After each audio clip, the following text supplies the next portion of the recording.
भारत की उत्पत्ति का इतिहास बहुत पुराना और जटिल है। यह प्राचीन सभ्यताओं, सांस्कृतिक विकास और भौगोलिक परिवर्तनों का मिश्रण है।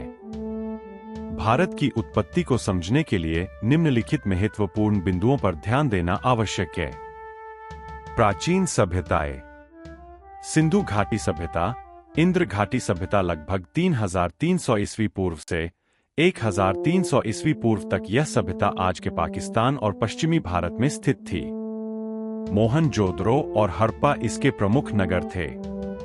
वैदिक काल 1500 ईस्वी पूर्व से 500 ईस्वी पूर्व तक यह काल आर्यों के आगमन के बाद शुरू हुआ। इस समय में वेदों की रचना हुई और यह हिंदू धर्म के प्रारंभिक स्वरूप का समय था। महाजनपद और मौर्य साम्राज्य। महाजनपद काल 600 ईस्वी पूर्व से 400 ईस्वी पूर्व के दौरान भारत में 16 प्रमुख राज्य या महाजनपद थे। मौर्य साम्राज्य 322 ईस्वी पूर्व में चंद्रगुप्त मौर्य ने मौर्य साम्राज्य की स्थापना की।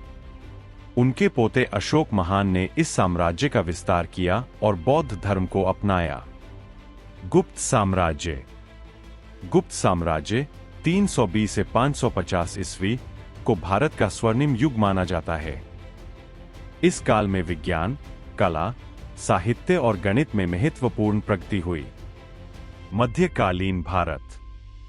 दिल्ली सल्तनत 1206 ईस्वी से 1526 ईस्वी तक विभिन्न मुस्लिम शासकों ने उत्तरी भारत पर शासन किया। मुगल साम्राज्य 1526 में बाबर ने मुगल साम्राज्य की स्थापना की। अकबर, जहांगीर, शाहजहां और औरंगजेब इसके प्रमुख शासक थे। 1600 ईस्वी में British east India company Bharat में व्यापार करने आई और धीरे धीरे उन्होंने भारत के बड़े हिस्से पर नियंत्रण स्थापित कर लिया। 1857 का विद्रोह भारत का पहला स्वतंत्रता संग्राम था, जिसके बाद 1858 में ब्रिटिश सरकार ने भारत पर सीधा शासन शुरू किया।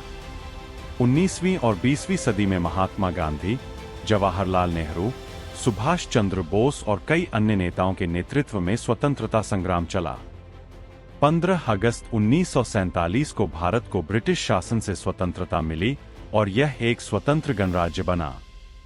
इस प्रकार भारत की उत्पत्ति एक लंबी और विविधतापूर्ण यात्रा है, जिसमें विभिन्न संस्कृतियों, सभ्यताओं और शासकों का महत्वपूर्ण योगदान रहा है। आज का भारत इन सभी ऐतिहासिक और सांस्कृतिक तत्वों का एक जीवंत मिश्रण है।